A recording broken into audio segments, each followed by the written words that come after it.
আজকে আমার টিনের ঘরের বারান্দায় লাকড়ি চুলায় রান্না করব দেশি হাঁসের মাংস, তাও আবার চুই ঝাল দিয়ে। অনেকদিন হাঁসের মাংস খাওয়া হয় না, তাই পাশের বাড়ি থেকে এই হাঁসটাকে ধরে আনলাম। একদম দেশি হাঁস, আর এই হাঁসটা আজকে আমি রান্না করব চুই ঝাল দিয়ে। হাঁসের মাংস বা গরুর মাংসকে একটু বেশি স্পেশাল ভাবে রান্না করতে আমি সবসময় চুই ঝাল দিই। ওইদিকে হাঁস কোটা বাছা করে পরিষ্কার করা হচ্ছে, আর এখানে আমি চুই ঝালগুলো প্রসেসিং করে ফেলতেছি। এইটা হচ্ছে একদম খুলনার অরিজিনাল চুই ঝাল, ঝাঁঝালো ফ্লেভারের, খুবই টেস্টি লাগে যখন মাংসের সাথে মুখে দেই। তবে দেখতে অনেকটা গাছের ছালের মতো। আমি এটাকে খুব সুন্দরভাবে ছিলে ছোট ছোট টুকরা করে নিব। হাঁসের মাংস আমার খুবই পছন্দ, বাট অনেক দিন ধরে খাওয়া হয় না। অবশেষে আজকে একটা দেশি হাঁস পেয়ে গেলাম, আর এই মেঘলা ওয়েদারে চুই ঝাল দিয়ে ঝাল ঝাল করে হাঁসের মাংস রান্না করে খাবো। চুই ঝালটা সুন্দর করে কেটে ধুয়ে প্রসেসিং আমি করে ফেললাম, আর তারপরে পেঁয়াজ রসুনও কেটে নিচ্ছি। চুই ঝাল দিয়ে রান্না করলে পেঁয়াজটা পরিমাণে একটু কম দিতে হয়, তবে আমি যেহেতু বসে আছি তাই একসাথে অনেকগুলো পেঁয়াজই আমি কেটে রাখলাম। এইদিকে হাঁসটাও কোটা বাছা করা একদম কমপ্লিট। হাঁসের মাংসের সাথে চাপটি পিঠা বা ছিটা রুটি অথবা গরম গরম ভাত যা খাবো সেটাই ভালো লাগবে। আর রান্নাটা যদি হয় এরকম লাকড়ির চুলায় তাহলে তো কোনো কথাই নাই, টেস্ট আরো দ্বিগুণ বেড়ে যায়। এখন বর্ষাকাল, প্রচুর পরিমাণে বৃষ্টি হচ্ছে,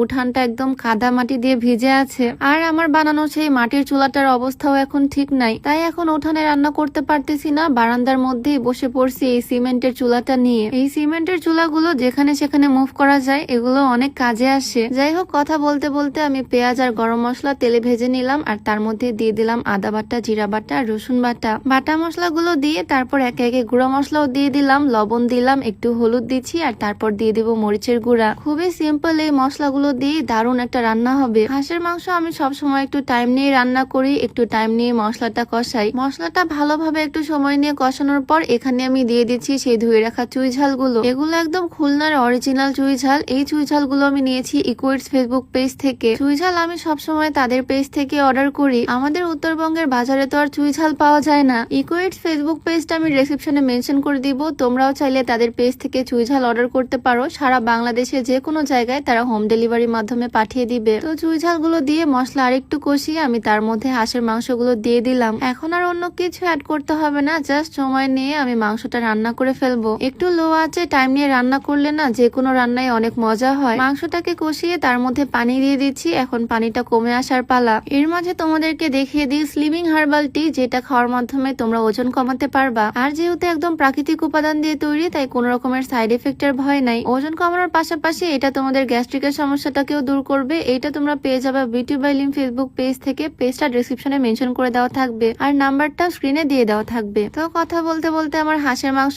একদম কমপ্লিট। আমি যদিও একটু শর্টে দেখালাম ভিডিওতে, তবে রান্না একটু সময় নিয়েই করছি। হাঁসের মাংস